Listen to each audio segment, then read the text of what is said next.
Olá, esse é mais um vídeo do nosso curso de Programação Python. Vamos aprender um pouco mais sobre função lambda ou funções anônimas. Nessa terceira parte, nós vamos aprender a utilizar as funções anônimas lambda para classificar algumas listas. Nós já vimos aqui na parte 1 sobre lambdas, como defini-las, na parte 2, como aninhá-las e agora, como utilizá-las para a classificação de listas. Uma lista em Python é um objeto que pode conter qualquer tipo de objeto válido em Python. Considerando que tudo em Python é objeto, uma lista virtualmente pode conter qualquer tipo desses objetos. Por exemplo, funções, funções lambdas, listas, listas dentro de listas, dicionários, tuplas.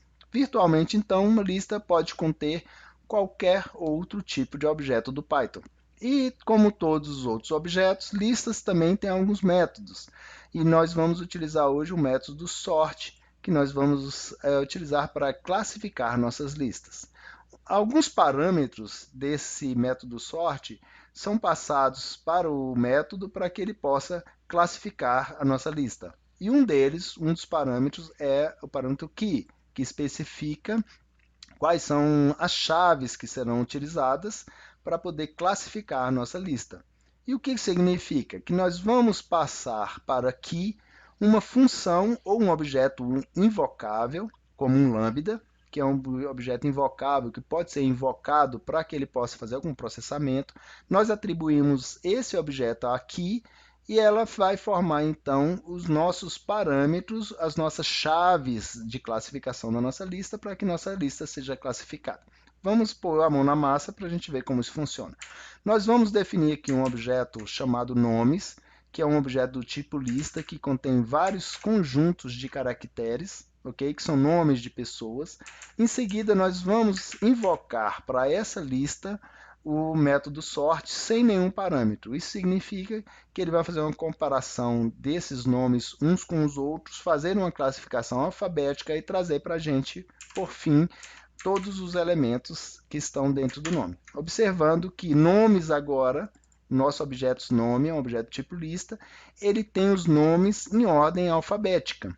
Então, o método sort, ele modifica o meu objeto original. Então, se você não quiser que seu objeto original seja modificado, que você precise de alguma forma que ele mantenha os mesmos itens na mesma ordem que foi criado, você não pode usar o método sort, ok? Você tem que usar uma instrução interna, uma função interna do Python chamada sorted, que inclusive pode classificar dicionários, tuplas e qualquer outro elemento iterável que possa ser modificado. Tranquilo? Porque aí o método sorted, ou a função interna sorted, ele cria um novo elemento, enquanto que o método sort da lista, ele altera o conteúdo do seu objeto. Ele muda a ordem dos seus elementos. Tranquilo? Então, caso você não queira que seja modificado, não use o método sort. E aqui, então, ele trouxe para a gente, classificado em ordem alfabética, todos os nossos elementos. Mas observe que o A maiúsculo aparentemente é menor do que o A minúsculo, ok? Isso porque a representação numérica do A maiúsculo, é menor do que o A minúsculo. E o E também segue o mesmo raciocínio. A representação numérica interna do Python para o E, ou na verdade do computador no modo geral, é menor do que o E minúsculo. Então, caso você queira fazer uma classificação que independa de que se for caixa alta ou caixa baixa, você tem que informar isso explicitamente para o Python, ok?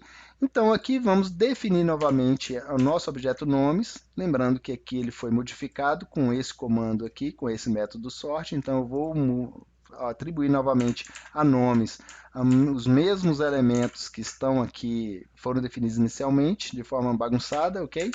E vamos fazer agora a classificação considerando apenas os elementos, ok? Todos os elementos, na verdade, com caixa baixa. O que eu fiz aqui? Eu estou falando que ele tem que fazer a classificação para mim, tendo como a chave de classificação o retorno da função lambda. E qual é o retorno da função lambda? É para cada elemento que ele faz a leitura ali dos meus elementos na minha lista, ele vai transformar todos eles em lower, ok? Em caixa baixa. Então, ao formar essa chave de classificação, ele vai comparar tudo em caixa baixa. Então, aqui ele fez para mim a transformação, vou apresentar aqui agora os nomes. Observe que os nomes continuam tal qual foram definidos no meu objeto. O Adonis está com A minúsculo, ele não faz a transformação para maiúsculo do meu elemento, ele faz simplesmente a transformação de minúsculo aqui do meu elemento para caixa baixa para a chave de classificação, não o elemento em si. Então, ele fez a classificação aqui, a chave de classificação com tudo minúsculo, e depois que ele fez a comparação, ele colocou que o A de Adonis minúsculo é igual ao A de André minúsculo. Então, ele colocou na ordem correta. E observe que ele, inclusive, ele continuou a comparação com os caracteres seguintes, AD, AN, EL e ER, e assim por diante, ok? Então, caso você queira fazer aqui tudo maiúsculo também, você também pode fazer a mesma classificação e ele vai retornar o mesmo conjunto de elementos, pois todos eles comparados como maiúsculos são todos com a representação numérica equivalentes, ok? Muito bem, outro argumento que você pode passar para a função sort, né, para o método sort do elemento do tipo lista, é o reverse. O reverse, por padrão, é false, então a gente não precisa fazer a informação do reverse como um argumento quando a gente não quer que seja invertido a classificação. Mas caso a gente queira a classificação invertida, do maior para o menor, nós temos que explicitar isso, dizendo para o Python que o reverse é igual a true, ou seja, ele tem que fazer a classificação inversa dos nossos elementos. E aqui eu simplesmente repeti a mesma informação, falando que a chave de classificação vai ser o meu lambda, ok? Transformando cada um dos elementos em minúsculos. E ele vai imprimir para mim aquilo ali de forma inversa, ok? E caso os meus elementos sejam tuplas dentro da minha lista, com 2 elementos cada um, observe que cada uma das tuplas que eu defini dentro do meu elemento do tipo lista nomes, são nome e sobrenome das pessoas, separados por vírgula, então cada tupla é um elemento dentro da minha lista. E se eu quiser, então, fazer a minha classificação considerando o nome e sobrenome? Eu vou fazer a mesma coisa, falar que no meu elemento, no meu objeto nomes, eu vou chamar o método sort, definindo como a minha chave de classificação o meu lambda de cada um dos elementos, onde a minha chave de classificação vai ser o primeiro elemento, o x0, e o segundo elemento dentro da tupla, ok? Então, aqui ele vai fazer para mim exatamente o que for pedido. E se eu quiser fazer primeiro pelo sobrenome? Basta eu inverter aqui. Ele pega o segundo elemento, ok? E então, o primeiro elemento. Então, a classificação vai ser pelo sobrenome, depois pelo nome. E ele vai mudar, então, aqui. Fez pelo sobrenome e, em seguida, pelo nome. Observe aqui que eu posso definir uma função definida por mim aqui, onde ele vai receber um parâmetro e vai retornar o x0, mais ou menos como eu fiz ali, ok? Na célula anterior. Só que aí eu não estou definindo o lambda. Observe aqui que aqui eu defini o lambda como a chave de classificação, e aqui então eu estou definindo não mais um lambda, mais uma função. Eu estou falando que minha chave de classificação é uma função definida por mim, que ele vai formar a minha chave de classificação, retornar essa chave para que seja feita a classificação. Então, aqui ele fez exatamente o que foi pedido. E aqui, da mesma forma, né, fazendo a classificação com o x0, o primeiro elemento da tupla, para cada um desses elementos, fazendo a minha chave de classificação. Só que, ao invés de uma função definida para o usuário, eu falei aqui que é um lambda, que funciona da mesma forma, ok? E caso eu queira fazer para o x0 e x1, que seria o x0, o primeiro elemento, e x1, o segundo elemento, que ele considerasse primeiramente o primeiro elemento, em seguida o segundo elemento, para fazer minha chave de classificação. E eu apresentar aqui, por último, os meus elementos. Observe que aqui agora eu tenho 3,8 e 3,10, que eles estão na ordem correta. porque aqui eu falei que a chave de classificação tem que incluir o segundo item em seguida, porque aqui, ó, como eu não falei para ele fazer isso, não ficou correto, e aqui agora ficou certo. Lembrando, então, o método sort, ele não retorna nenhum valor, mas ele altera o meu objeto. Então, se eu não quiser que ele altere meu objeto, se eu precisar que meu objeto seja original com a ordem, né, que foi criada ali os elementos, eu vou usar o método ou a função interna sorted, onde eu passo para ele o meu objeto e falo para ele qual é a key que ele vai formar para fazer a minha classificação. Então, aqui eu vou fazer um print da nova lista e, em seguida, eu vou imprimir a lista original, que não vai ser modificada. Ok? Se eu tivesse utilizado o método sort da lista, fatalmente o meu A aqui agora seria um outro objeto, né, com os itens diversos daquele que foi definido inicialmente. Para continuar, agora vamos ver outro exemplo para ver como a gente pode utilizar a função lambda. Por exemplo, aqui eu estou criando um objeto nomes, que são os nomes de algumas linguagens de programação existentes, e eu estou falando para o Python que eu quero fazer a classificação desses elementos pelo tamanho de cada um desses elementos. Então, eu estou falando aqui que minha chave de classificação vai ser meu lambda, que vai retornar para mim o tamanho de cada um dos elementos. Então, aqui ele vai mostrar para mim em ordem de tamanho dos elementos, do que tem menos elementos nesses itens ao que tem mais elementos. Ok?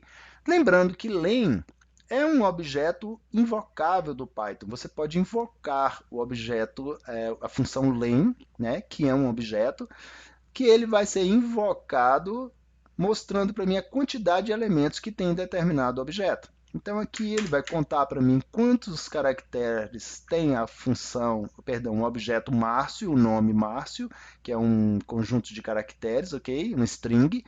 E eu posso, então, já que ele é um elemento invocável, e na definição do meu método sort, ele diz que aqui, né, a meu parâmetro key, ele tem que ser atribuído a um elemento invocável, que é uma função lambda, ou definida para o usuário, ou uma função interna do Python, então eu posso fazer diferente aquilo que eu fiz aqui nessa célula. Eu falei que a chave de classificação é o lambda x, que retorna o tamanho de cada um dos elementos. Então, eu posso fazer isso diretamente. Vamos definir novamente aqui o nome como sendo o meu objeto do tipo lista com o nome das linguagens de programação. E vamos fazer o seguinte, eu estou falando para ele que para ele fazer o método sort para os elementos que estão dentro do meu objeto nomes, onde a minha chave de classificação, minha key, é o len. Simples assim. Observe que aqui eu falei que o meu key, né, minha chave de classificação, é o lambda x, que é o len de x. Aqui ele vai fazer a mesma coisa. Eu estou falando para ele aplicar para cada um dos elementos a função len e trazer para mim o resultado. Então, ele traz para mim exatamente o que eu fiz ali anteriormente. Então, a minha key, né, a minha atribuição a essa chave de classificação pode ser qualquer elemento que seja invocável. E o len é um elemento, um objeto invocável dentro do Python, como uma função, e ele vai fazer isso para cada um dos elementos dentro do meu objeto. Ok? Agora, de uma forma diferente, para você ver que você pode incorrer em alguns erros, caso você não fique atento ao tipo de elemento dentro da sua lista, você pode incorrer num erro e trazer um resultado inesperado para o seu processamento dos seus dados. Por exemplo, aqui, eu vou atribuir a esse objeto números um conjunto de elementos, que são elementos mistos, onde eu tenho números inteiros e números de tipo caractere, ok? Nós temos o 5, 1 e o 100 como inteiros e o 1 e 34 como do tipo string. E eu vou falar para o Python o seguinte, vou definir aqui esse objeto números e vou falar para o Python que eu quero esse objeto números classificados onde a minha chave de classificação é cada um desses elementos transformados em inteiro. Então, quando eu executo essa linha aqui, ele transformou para mim os meus números em números inteiros e fez a classificação.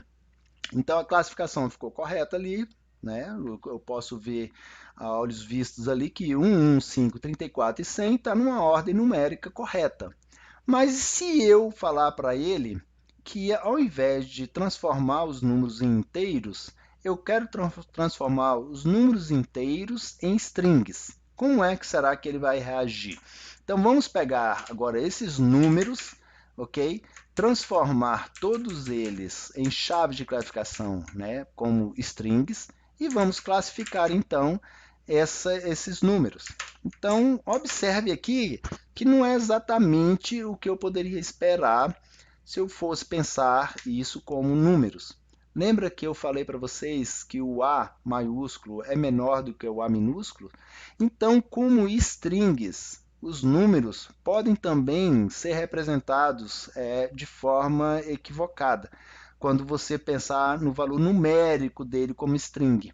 Então, dá esse resultado inesperado. A gente esperava aqui que o 100 fosse o último número, mas ele está em segundo, em terceiro, melhor dizendo, porque ele comparou como string o valor numérico da representação desse string com o 1 como string e o 100 como string.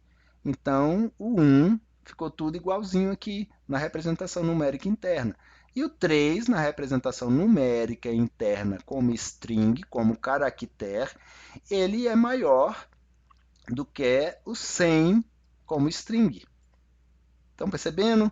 E o 5 aqui, aparentemente, ele também está errado, ok? Mas ele foi comparado aqui, foi por este comando. Quando eu criei a minha chave de classificação, eu falei que todos os números seriam transformados em string, então essa chave de classificação faria o comparativo para formar para mim os meus números, ok? Vamos pôr aqui o 210 ao final dos meus números, o meu número agora tem o 210.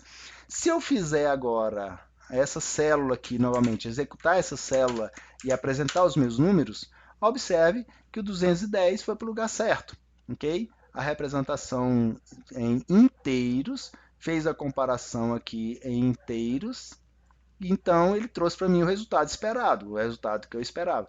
Mas se eu transformar agora todo mundo em string e fazer a comparação numérica dos valores em string, vamos executar essa linha, observe que não ficou como eu esperaria que ficasse.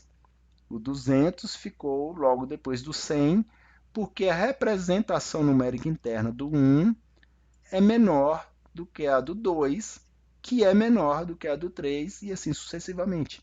Então, você tem que ficar bem atento ao tipo de composição da sua chave para que você não possa ter um resultado inesperado no seu código, ok? Muito bem, esse foi o nosso vídeo de hoje, espero que você tenha gostado.